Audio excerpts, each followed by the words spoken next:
નમસ્કાર મિત્રો, સ્વાગત છે તમારું ગુજરાતી ટિપ્સ યુટ્યુબ ચેનલની અંદર. તો મિત્રો, આ વિડીયોની અંદર આપણે ડિસેમ્બર 2019ના પ્રથમ અઠવાડિયાના ખૂબ જ અગત્યના કરંટ અફેર્સ વિશે વાત કરીશું. તો મિત્રો, વિડીયો શરૂ કરતા પહેલા તમને જણાવું કે પ્લીઝ હજુ સુધી તમે અમારી આ યુટ્યુબ ચેનલને સબસ્ક્રાઇબ ન કરી હોય તો જરૂરથી સબસ્ક્રાઇબ કરી લેજો. તથા મિત્રો, વિડીયો પસંદ હોય તો વિડીયોને લાઇક અને શેર જરૂરથી કરજો. તથા મિત્રો, તમે અમને ઇન્સ્ટાગ્રામ પર તમે ફોલો કરી શકો છો, જેની લિંક તમને વિડીયોના ડિસ્ક્રિપ્શનની અંદર આપવામાં આવેલી છે. તથા મિત્રો, ઘણી બધી પીડીએફ બુકો તમે ડાઉનલોડ કરવા માંગતા હોય તો અમારી ટેલિગ્રામ ચેનલની લિંક પણ તમને વિડીયોના ડિસ્ક્રિપ્શનની અંદરથી મળેલી છે, ત્યાંથી પણ તમે જોઈન થઈ જાઓ. તો મિત્રો, પહેલો પ્રશ્ન છે, તાજેતરમાં ભારત અને જાપાન વચ્ચે પ્રથમ 2+2 વાર્તાલાપનું આયોજન ક્યાં કરવામાં આવ્યું હતું? તો મિત્રો, ભારત અને જાપાન વચ્ચે પ્રથમ 2+2 વાર્તાલાપનું આયોજન નવી દિલ્હી ખાતે કરવામાં આવ્યું હતું. 2. 2+2 વાર્તાલાપ શું છે? આવો ઘણા બધા એની અંદર મનની અંદર પ્રશ્ન થતો હોય છે. તો મિત્રો, 2+2 વાર્તાલાપ એટલે ભારત તરફથી 2 પ્રતિનિધિ ભાગ લે અને જાપાન તરફથી પણ 2 પ્રતિનિધિ ભાગ લે, તેને 2+2 વાર્તાલાપ કહેવામાં આવે છે. 3. 2+2 વાર્તાલાપમાં ભારત તરફથી કોણ કોણ પ્રતિનિધિત્વ કરશે? તો મિત્રો, 2+2 વાર્તાલાપની અંદર ભારત તરફથી ભારતના વર્તમાન રક્ષા મંત્રી રાજનાથસિંહ અને ભારતના વર્તમાન વિદેશ મંત્રી જયશંકર આ બંને પ્રતિનિધિત્વ કરશે અને સામે જાપાન તરફથી પણ તેમના વર્તમાન રક્ષા મંત્રી અને તેમના વર્તમાન વિદેશ મંત્રી પણ પ્રતિનિધિત્વ કરશે. તો મિત્રો, અહીં જાપાનની વાત કરવામાં આવી છે, તો આપણે જાપાનની વિશેના ખૂબ જ અગત્યના પ્રશ્નો વિશે વાત કરીશું. તો ચોથો પ્રશ્ન છે, જાપાનની રાજધાની કઈ છે? ઘણી વખત પૂછાયું છે, તો જવાબ આવશે ટોક્યો. 5. જાપાનનું ચલણી નાણું કયું છે? તો જવાબ આવશે એન. 6. જાપાનના વર્તમાન પ્રધાનમંત્રી કોણ છે? તો જવાબ આવશે શિન્ઝો એબે. 7. જાપાનની સંસદનું નામ શું છે? આ ઘણી વખત પૂછાયો છે, તો મિત્રો, જાપાનની સંસદનું નામ છે ડાઇટ. 8. તાજેતરમાં જ્ઞાનપીઠ પુરસ્કારથી કોને સન્માનિત કરવામાં આવ્યા છે? તો મિત્રો, તાજેતરની અંદર જ્ઞાનપીઠ પુરસ્કારથી અકિતામ અચ્યુતન નંબુથિરીને સન્માનિત કરવામાં આવ્યા છે. થોડુંક અટપટું નામ છે, પણ યાદ રાખી લેજો. અકિતામ અચ્યુતન નંબુથિરી કોણ છે? તો મિત્રો, આ એક મલયાલમ કવિ છે, જેને વર્તમાનની અંદર જ્ઞાનપીઠ પુરસ્કારથી સન્માનિત કરવામાં આવ્યા છે. 10. જ્ઞાનપીઠ પુરસ્કારની સ્થાપના ક્યારે થઈ હતી? મિત્રો, આ જ્ઞાનપીઠ પુરસ્કારની વાત કરવામાં આવી છે, એટલે આ પ્રશ્નોનો સમાવેશ કરવામાં આવ્યો છે. તો જ્ઞાનપીઠ પુરસ્કારની સ્થાપના 1961ની અંદર કરવામાં આવી હતી. 11. પ્રથમ જ્ઞાનપીઠ પુરસ્કાર ક્યારે આપવામાં આવ્યો હતો? આ પ્રશ્ન પણ ઘણી વખત પૂછાયો છે. તો પ્રથમ જ્ઞાનપીઠ પુરસ્કાર 1965ની અંદર આપવામાં આવ્યો હતો, સ્થાપના 1961ની અંદર, અને પ્રથમ જ્ઞાનપીઠ પુરસ્કાર 1965ની અંદર આપવામાં આવ્યો હતો. આ કન્ફ્યુઝન પોઈન્ટ છે, એટલે યાદ રાખજો. 12. પ્રથમ જ્ઞાનપીઠ પુરસ્કાર કોને આપવામાં આવ્યો હતો? તો જવાબ આવશે ગણેશ શંકર કુરુપને આપવામાં આવ્યો હતો. 13. વર્ષ 2019માં કેટલામો જ્ઞાનપીઠ પુરસ્કાર આપવામાં આવ્યો છે? તો મિત્રો, હાલની અંદર જે વર્ષ 2019નો પુરસ્કાર આપવામાં આવેલો છે, તે જ્ઞાનપીઠ પુરસ્કારનો 55મો પુરસ્કાર હતો. આ પણ યાદ રાખજો. 14. તાજેતરમાં સૌથી ઝડપી 7000 રન પૂરા કરનાર પ્રથમ ખેલાડી કોણ બન્યું છે? તો મિત્રો, તાજેતરની અંદર ક્રિકેટની અંદર સૌથી ઝડપી 7000 રન પૂરા કરનાર ખેલાડી બન્યા છે સ્ટીવ સ્મિથ. 15. તાજેતરમાં સુધીર ડારનું અવસાન થયું છે, તે કોણ હતા? તો મિત્રો, તાજેતરની અંદર સુધીર ડારનું અવસાન થયું છે, તે એક પ્રસિદ્ધ કાર્ટુનિસ્ટ હતા. 16. તાજેતરમાં national award for excellence in journalism 2019 award કોને જીત્યો છે? તો મિત્રો, જવાબ આવશે રંજના નારાયણ જીતી ચૂક્યા છે. 17. તાજેતરમાં બાલાસિંહનું અવસાન થયું છે, તે કોણ હતા? તો તાજેતરની અંદર જે બાલાસિંહનું અવસાન થયું છે, તે એક તમિલ એક્ટર હતા. તો મિત્રો, અહીં તમિલનાડુની વાત કરવામાં આવી છે, તો આપણે તમિલનાડુ વિશે થોડાક ખૂબ જ અગત્યના પ્રશ્નોની વાત કરીશું. તો 18. તમિલનાડુની રાજધાની કહે છે? તો જવાબ આવશે ચેન્નઈ. 19. તમિલનાડુના મુખ્યમંત્રી કોણ છે? તો તમિલનાડુના વર્તમાન મુખ્યમંત્રી છે ઈકે પાલનીસ્વામી. 20. તમિલનાડુના વર્તમાન ગવર્નર કોણ છે? તો જવાબ આવશે બનવારીલાલ પુરોહિત. 21 વિશ્વ એઇડ્સ દિવસ ક્યારે મનાવવામાં આવે છે? તો મિત્રો વિશ્વ એઇડ્સ દિવસ 1 ડિસેમ્બરના રોજ મનાવવામાં આવે છે. 22 વિશ્વ એઇડ્સ દિવસ 2019 ની થીમ કઈ છે? તો મિત્રો વિશ્વ એઇડ્સ દિવસ 2019 ની થીમ છે કોમ્યુનિટી મેક ધ ડિફરન્સ. આ પણ ઘણી વખત પૂછાય છે. 23 એઇડ્સનું પૂરું નામ શું છે? તો મિત્રો એઇડ્સનું પૂરું નામ છે એક્યુરેટ ઇમ્યુનો ડિફિયન્સી સિન્ડ્રોમ. આ પણ યાદ રાખજો. 24 તાજેતરમાં બેલિસ્ટિક મિસાઇલ અગ્નિ 3 નું પ્રથમ રાત્રિ પરીક્ષણ કઈ જગ્યાએ કરવામાં આવ્યું છે? તો જવાબ આવશે ઓરિસ્સામાં એપીજે અબ્દુલ કલામ દ્વીપ પરથી તાજેતરમાં બેલિસ્ટિક મિસાઇલ અગ્નિ 3 નું પ્રથમ રાત્રિ પરીક્ષણ કરવામાં આવ્યું છે. 25 એપીજે અબ્દુલ કલામ દ્વીપનું જૂનું નામ શું છે? તો મિત્રો એપીજે અબ્દુલ કલામ દ્વીપનું જૂનું નામ છે વ્હીલર દ્વીપ, જે હાલની અંદર બદલાવવામાં આવ્યું છે.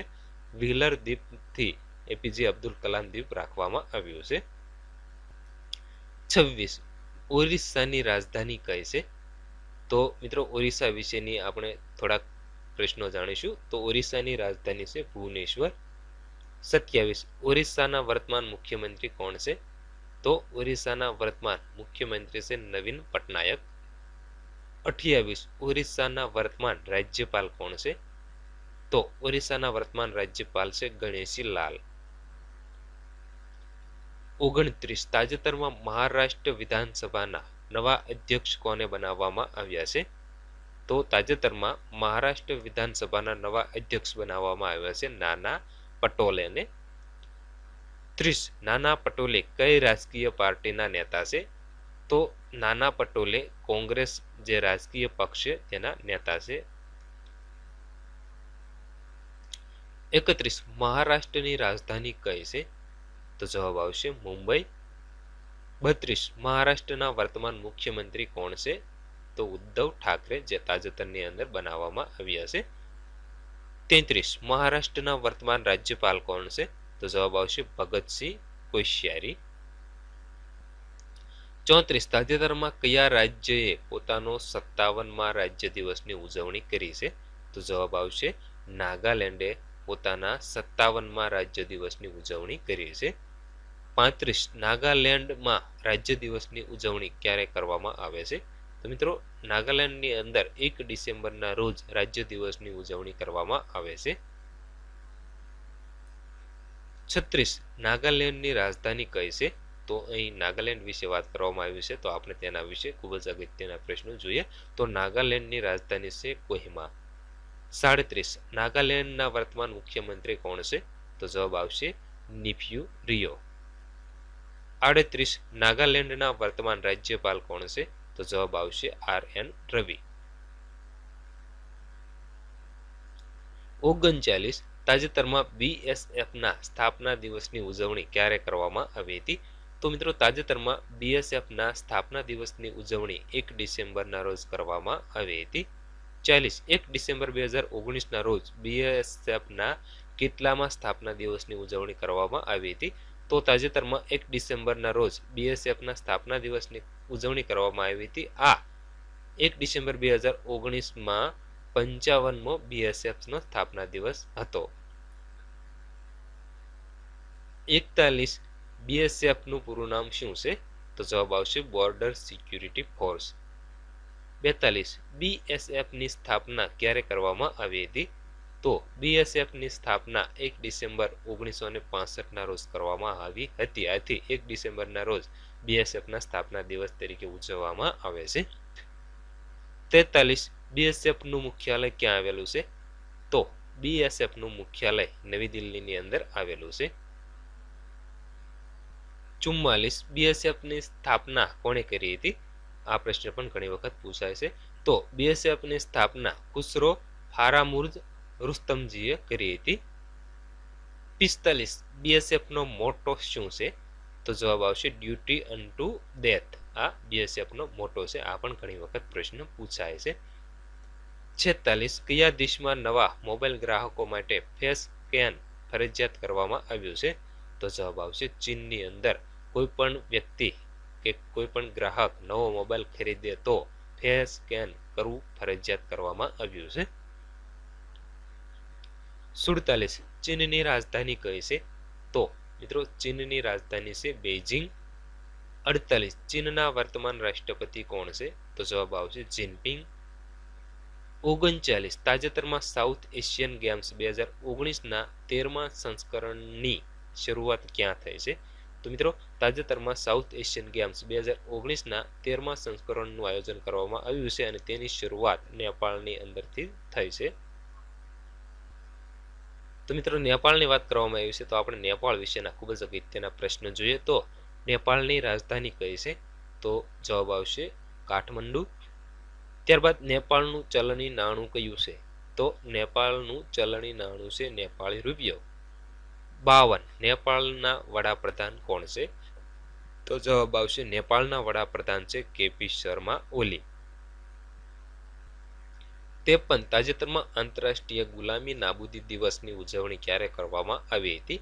તો મિત્રો તાજેતરમાં 2 ડિસેમ્બરના રોજ આંતરરાષ્ટ્રીય ગુલામી નાબૂદી દિવસની ઉજવણી કરવામાં આવી હતી.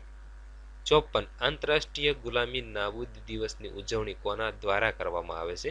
તો મિત્રો આ ઉજવણી સંયુક્ત રાષ્ટ્રો એટલે કે યુનાઇટેડ નેશન્સ દ્વારા કરવામાં આવે છે. હવે આપણે યુનાઇટેડ નેશન વિશે થોડીક વાત કરીએ તો યુનાઇટેડ નેશન્સની સ્થાપના ક્યારે થઈ હતી? તો મિત્રો 24 ઓક્ટોબર 1945ના રોજ યુનાઇટેડ નેશન્સની સ્થાપના થઈ હતી. 56 યુનાઇટેડ નેશન્સ ડે ની ઉજવણી ક્યારે કરવામાં આવે છે? આ પ્રશ્ન પણ ઘણી વખત પૂછાય છે.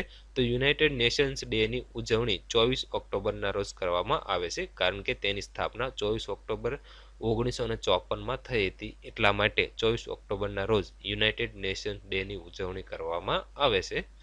57 યુનાઇટેડ નેશન્સનું મુખ્યાલય ક્યાં આવેલું છે? તો યુનાઇટેડ નેશન્સનું મુખ્યાલય ન્યુયોર્કની અંદર આવેલું છે. 58 યુનાઇટેડ નેશન્સના વર્તમાન સેક્રેટરી જનરલ કોણ છે? તો યુનાઇટેડ નેશન્સના વર્તમાન સેક્રેટરી જનરલ છે એન્ટોનિયો ગુટેરેસ. તો મિત્રો તમે અમને ફેસબુક ઉપર પણ ફોલો કરી શકો છો. ગુજ્જુ ફેન ફેસબુક પેજનું નામ છે. વર્લ્ડ જીકે ઇન હિન્દી પણ ફેસબુક પેજનું નામ છે તથા બ્યુટીફુલ ક્વિટ ઇન હિન્દી આ પણ જે પેજનું નામ છે. અહીં તમે પીડીએફ ઉપર ક્લિક કરશો તમે ડાયરેક્ટ ત્યાં પહોંચી જશો. ત્યારબાદ ઇન્સ્ટાગ્રામ પર પણ તમે ફોલો કરી શકો. ત્યાં @the ગુજ્જુ ફેન લખશો તો આવી જશે આઈડી. ત્યારબાદ ત્યાં પણ આ ત્રણેય આપણી આઈડી છે. ત્યારબાદ યુટ્યુબ ચેનલ ગુજરાતી ટિપ્સ અને વર્લ્ડ જીકે ઇન હિન્દી આ બંને યુટ્યુબ ચેનલ પણ આપણી છે.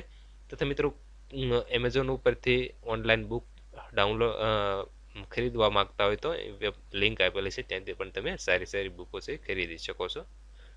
તો મિત્રો વિડીયો પસંદ હોય તો વિડીયોને લાઇક અને શેર કરવાનું ભૂલશો નહીં.